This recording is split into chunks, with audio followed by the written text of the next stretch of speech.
नमस्कार, मैं हूं नीलू। तो चौथी लहर की आहट, लोगों में घबराहट, दिल्ली एनसीआर में बढ़ने लगे हैं मामले और इसको लेकर अब लगातार कोशिश यही की जा रही है कि किसी तरह से इस पर काबू पाया जा सके। गाजियाबाद में भी मरीजों की तादाद बढ़ गई है। चौथी लहर की आहट से अब टेंशन भी काफी ज्यादा हो गई है। चौथी लहर की आहट, लोगों में घबराहट।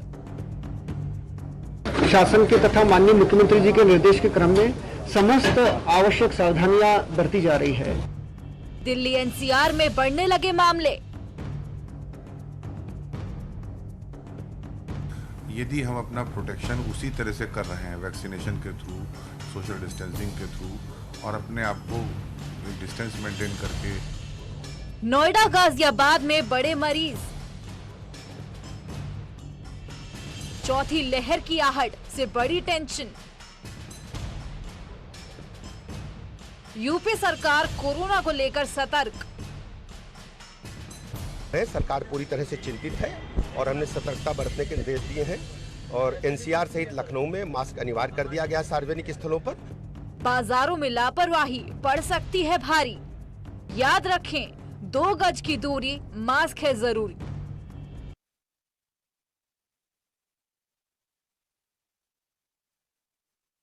और कितने हैं सावधान, इसको लेकर लगातार तैयारी की जा रही है। दिल्ली एनसीआर में अब कोरोना के मामले बढ़ते चले जा रहे हैं। इसको लेकर खास तौर पर एहतियात भी बरतने की कोशिश की जा रही है। नोएडा और गाजियाबाद में मरीजों की तादाद बढ़ती जा रही है। लोगों से यही कहा जा रहा है कि एक बार फिर से चौथी लहर की आहट की वजह से अब सावधानी बरती जाए। मास्क को कंपलसरी कर दिया गया है। खासतौर पर अगर दिल्ली की बात की जाए तो वहां पर फाइन भी लगाया गया है और नोएडा और उससे सटे एनसीआर के जो इलाके हैं उसमें भी मास्क को कंपलसरी किया गया है। और इसी पर बातचीत करने के लिए कि किस तरह से इस चौथी लहर को लेकर हम एहतियात बरतें, इसी पर बातचीत करने के लिए डॉक्टर एसएनएस यादव, पूर्व सीएमओ, मौजूद है हमारे साथ इस चर्चा में शामिल होने के लिए। Neha Sharma, principal, GD Goenka school, Abhiruchi Awasthi अभिभावक हैं और हम बातचीत शुरुआत करेंगे। लेकिन सबसे पहले बात डॉक्टर एसएनएस यादव से। डॉक्टर साहब, आपसे यही जानना चाहेंगे कि लगातार चौथी लहर की आहट से अब लोगों में दहशत का माहौल है, इसको हम किस तरह से देखें? क्या वाकई चौथी लहर की दस्तक अब हो गई है और इसको लेकर किस तरह के एहतियात बरते जाए?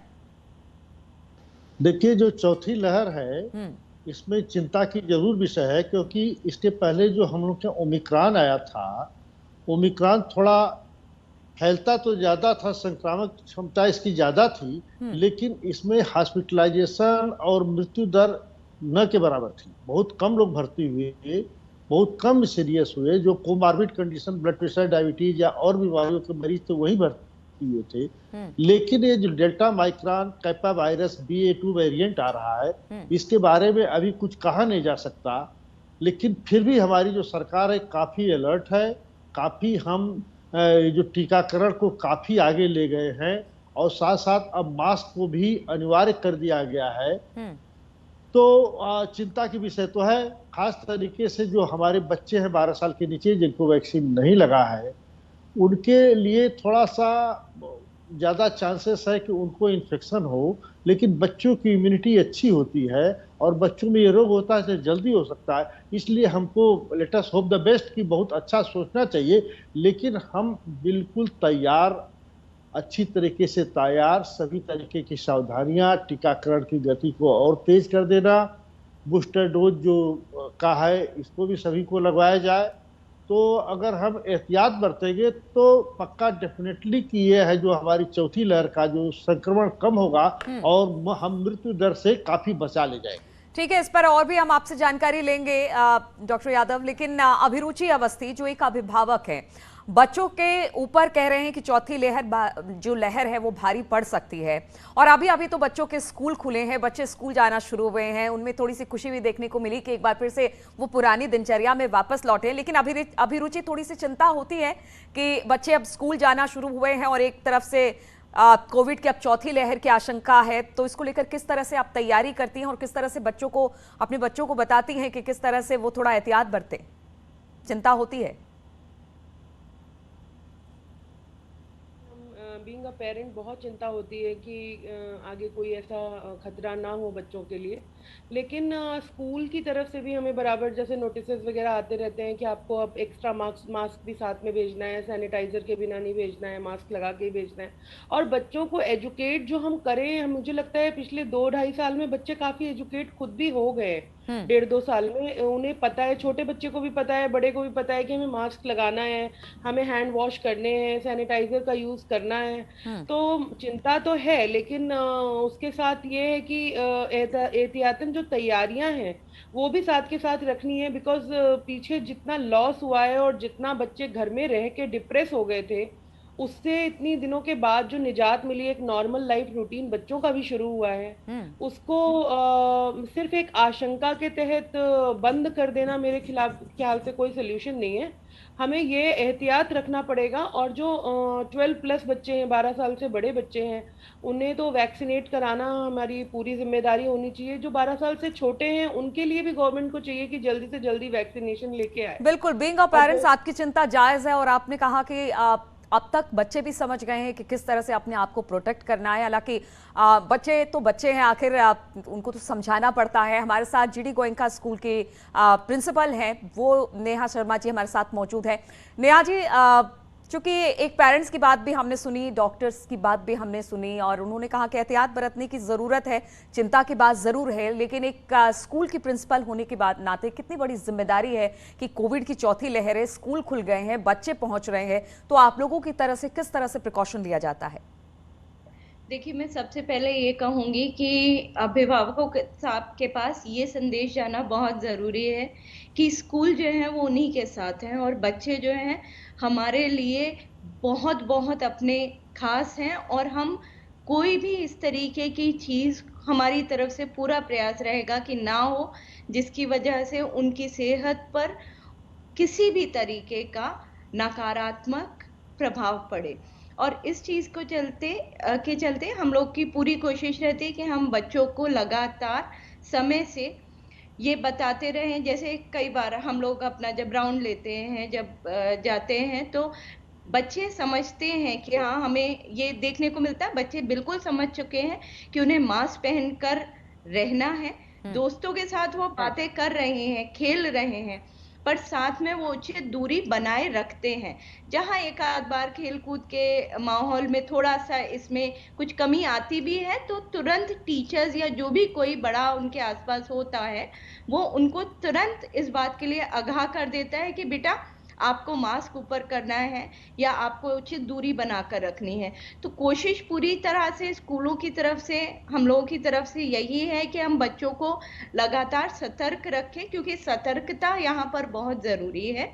और ये भी बहुत जरूरी है कि माँ बाप इस बात को समझे कि बच्चे जो हैं जब ये जिम्मेदारी खुद से लेने लगेंगे कि हाँ, हमें अपने स्वास्थ्य की चिंता करनी है, हमें एक कैरियर बनकर वायरस घर नहीं ले जाना है, तो वो जब ये जिम्मेदारी समझने लगते हैं तो वो बेहतर तरीके से, बहुत समझदार है और वो बहुत अच्छी तरह से व्यवहार करते हैं, जो कि कोविड एप्रोप्रिएट बिहेवियर जिसकी हम बात करते हैं।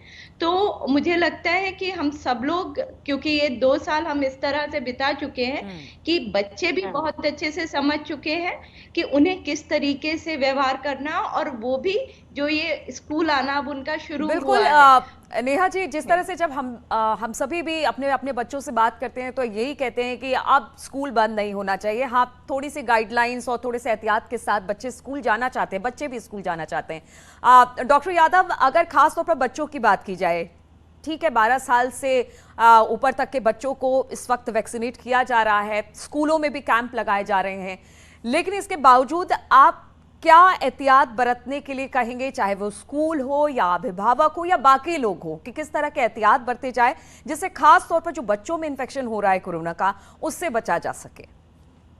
देखिए, आपने बहुत सही क्वेश्चन किया है। अभी हमने प्रिंसिपल महोदया की बात सुना, एक अभिभावक महोदया वो भी बोल रही थी।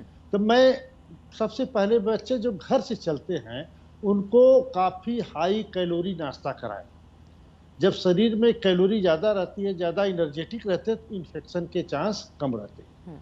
दूसरा कि जो घर पर अभिभावक हैं, जो बच्चों की माँ है या जो भी हो, उसको प्रॉपर पानी दें, ठंडे पानी का इस्तेमाल कम से कम हो, प्रॉपर मात्रा में पानी दे।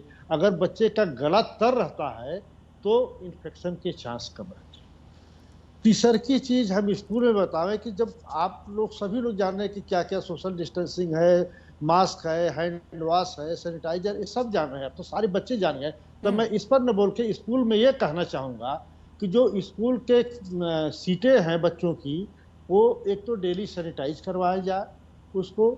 दूसरा ये है कि थोड़ा सा बच्चों में बीच में एक कुर्सियाँ छोड़ करके सोशल डिस्टेंसिंग कराई जाए। और जहाँ तक संभव हो सके स्कूल का जो कमरा क्लासरूम है, गर्मी है लेकिन फिर भी खिड़कियाँ खोली रहे, वेंटिलेटेड रहे, ताकि इन्फेक्शन कम से कम हो। तो ये तो स्कूल वालों को करना है कि कैसे सैनिटाइज क्लासरूम को करें, कैसे आप खिड़कियों को ओपन रखें, आप सोशल डिस्टेंसिंग बच्चों के क्लास में ही फॉलो हो। ये सब चीज़ें अगर हम एहतियात बरतेंगे, बच्चों को प्रॉपर हाइड्रेशन में, बॉडी हाइड्रेट बराबर पानी पीते रहे, गला न सूखने पावे, तो इन्फेक्शन की दर डेफिनेटली कम होगी। और अभिभावक से ये भी अनुरोध है कि जहाँ भी बच्चों को सर्दी जुकाम हो तो उसको उस दिन स्कूल के प्रिंसिपल महोदया से छुट्टी लेकर के या प्रिंसिपल महोदय से छुट्टी लेकर के बच्चों को थोड़ा सा आइसोलेट करा ले। कोविड के टेस्ट हर जगह रखा, उसको टेस्ट करवा ले, RT-PCR निगेटिव आता तो फिर बच्चों को छोड़ दे। मैं ये नहीं कहूँगा 2.5 साल के करीब होने जा रहा है, बच्चों की पढ़ाई बंद है, ये कहा जा चुका है। तो बच्चे ज़्यादा से ज़्यादा इसका फायदा उठाएं, पढ़ें, क्लास में भी जाए और इन्फेक्शन भी कम हो। और साथ साथ जहाँ जरा भी लगे तो उसको तुरंत आइसोलेट कर दें। कॉलेज के टीचर, प्रिंसिपल, इन लोगों को भी ऐसे बच्चों के लिए स्पेशल लीव, विशेष छुट्टी दे करके घर पर रहने की सलाह दें, उनको हरेस किया जाए, ताकि अगर कोई बच्चे से इन्फेक्शन दूसरे बच्चे को ना हो या बच्चा स्कूल में इन्फेक्ट होकर घर वालों को इन्फेक्ट करे, तो ये दोनों तरीके से इन्फेक्शन हो सकता है। हमारा यही अनुरोध है कि इस समय बहुत ही एक तरीके से स्पेशल ऑकेजन है, विशेष अवसर है, विशेष यह है, संकट का समय है। तो ऐसे समय में सब लोग को धैर्य के साथ काम लेना है। और टीकाकरण के लिए भी हम लोग सरकार से अनुरोध करेंगे कि जो वैक्सीन आ गई है, कुछ वैक्सीनें 12 साल के नीचे की आ रही हैं या आ गई हैं, तो उनको भी ट्रायल करके जल्दी से जल्दी छोटे बच्चों को ही वैक्सीन लगाई जाए। बिल्कुल अभिरुचि, बीइंग अ पेरेंट हमेशा एक कंसर्न रहता है, और इससे पहले भी ये था कि 2-2.5 साल बच्चों ने स्कूल अटेंड नहीं किया, वो घर से ही क्लास करते रहे। बहुत सारी ऐसी चेंजेस भी बच्चों में देखने को मिली। बाद में पेरेंट्स भी कहने लगे कि अब स्कूल खुलना जरूरी है। लेकिन अब चौथी लहर की आहट के साथ बीइंग अ पेरेंट्स, आप किस तरह से अपने बच्चों को ये बताती हैं, ये सिखाती हैं कि ठीक है स्कूल भी इंपॉर्टेंट है लेकिन कोरोना से बचाव भी इंपॉर्टेंट है? आपको बहुत सारे दर्शक भी सुन रहे होंगे, तो बीइंग अ पेरेंट्स क्या बताना चाहेंगे, किस तरह से आप अपने बच्चों को एहतियात बरतने को कहती हैं? मैं बच्चों को सबसे पहले तो ये कहती हूँ कि सोशल डिस्टेंसिंग है जो उसको तो उनको फॉलो करना है।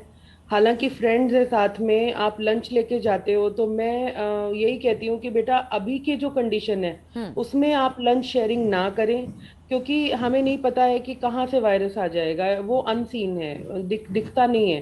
तो आप अपना लंच ले जाए ताकि अगर आपके में प्रॉब्लम है तो कम से कम आपके फ्रेंड को ना हो, आपके फ्रेंड में है तो आपको ना हो।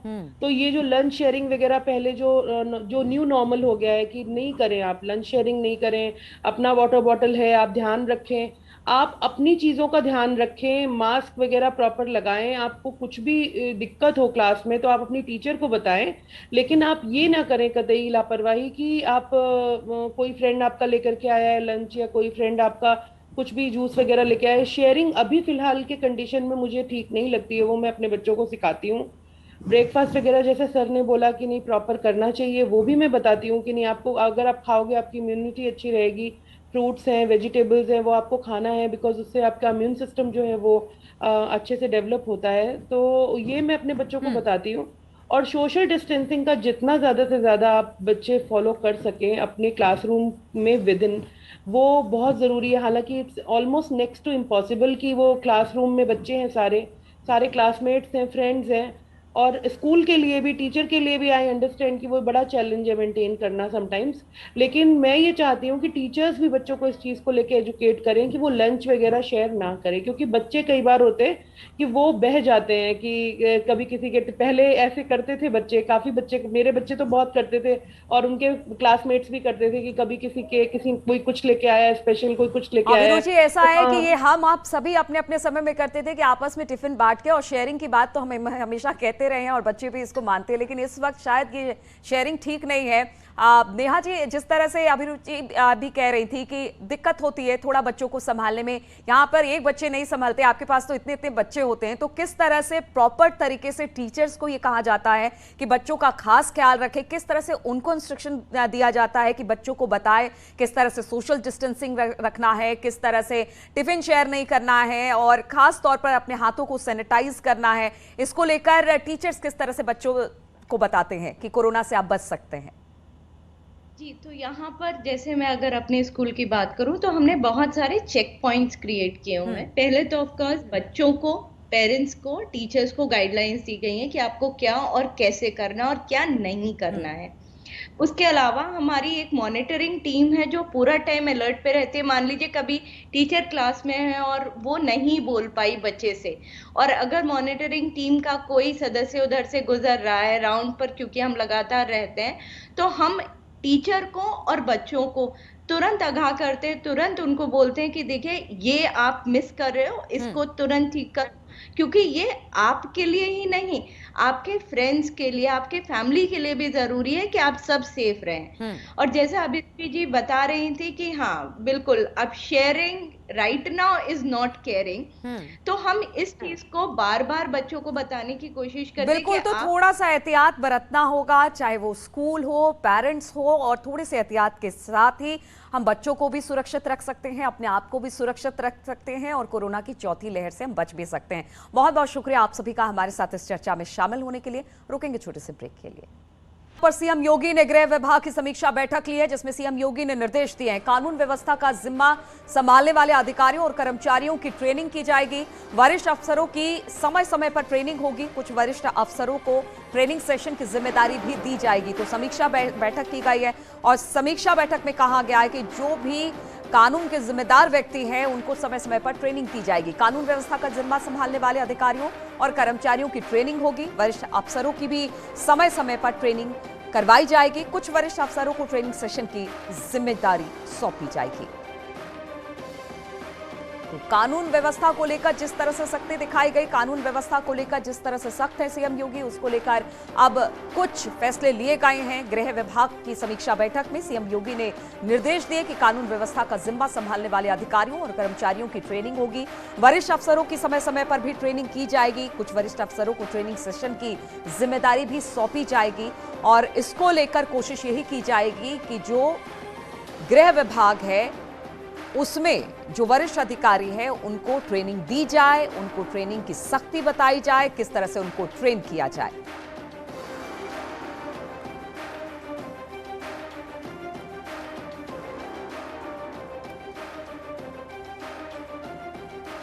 और सीएम के निर्देश के बाद एक्शन में प्रशासन दिखा है। थानों के निरीक्षण पर एसीएस होम अवनीश अवस्थी पहुंचे हैं। ADJ law and order Prashant Kumar भी साथ में है। दोनों ने चौक थाने का निरीक्षण किया है। तो एक तरफ गृह विभाग की समीक्षा के बाद अब एक्शन में दिखाई देने लगे हैं बड़े अधिकारी। सीएम के निर्देश के बाद एक्शन में प्रशासन दिखाई दिया है। थानों के निरीक्षण पर एसीएस होम अवनीश अवस्थी पहुंच गए हैं। एडीजे लॉ एंड ऑर्डर भी उनके साथ है, यानी प्रशांत कुमार भी उनके साथ है और दोनों ने चौक थाने का निरीक्षण किया है। तो समीक्षा बैठक में कहा गया कि जो बड़े अधिकारी हैं उनको समय समय पर ट्रेनिंग दी जाए, बड़े अधिकारियों की निगरानी में ही ट्रेनिंग मिले। और इसके बाद जब समीक्षा बैठक खत्म हुई है तो निर्देश के बाद अब बड़े अधिकारी पहुंच गए हैं ये देखने के लिए कि थानों में ठीक तरीके से काम हो रहा है या फिर नहीं। तो सीएम योगी ने गृह विभाग की समीक्षा बैठक की है। सीएम योगी ने निर्देश दिए हैं कि कानून व्यवस्था को दुरुस्त करना है और इस दुरुस्त करने की जिम्मेदारी अब बड़े अधिकारियों को सौंपी गई है। इसका जिम्मा संभालने वाले अधिकारियों और कर्मचारियों की ट्रेनिंग की जाएगी। वरिष्ठ अफसरों को समय समय पर ट्रेनिंग दी जाएगी। कुछ वरिष्ठ अफसरों को ट्रेनिंग सेशन की जिम्मेदारी भी सौंपी जाएगी ताकि इनके अंडर में रहकर जो अधिकारी है उनको ट्रेंड किया जा सके। बातचीत करने के लिए अनामिका फोन लाइन पर हमारे साथ जुड़ गई। अनामिका, कानून व्यवस्था को लेकर लगातार योगी सरकार सख्त है और अब एक बड़ा फैसला लिया गया है। कहा यह गया है कि जो अधिकारी हैं या फिर वरिष्ठ अधिकारी हैं उनको समय समय पर ट्रेनिंग मुहैया कराई जा सके। बिल्कुल, देखिए मुख्यमंत्री योगी आदित्यनाथ लगातार विभागों का प्रेजेंटेशन देख रहे हैं और प्रेजेंटेशन के जरिए ही आगामी 100 दिनों का एजेंडा भी तैयार किया जा रहा है। आज बारिश गृह विभाग की थी।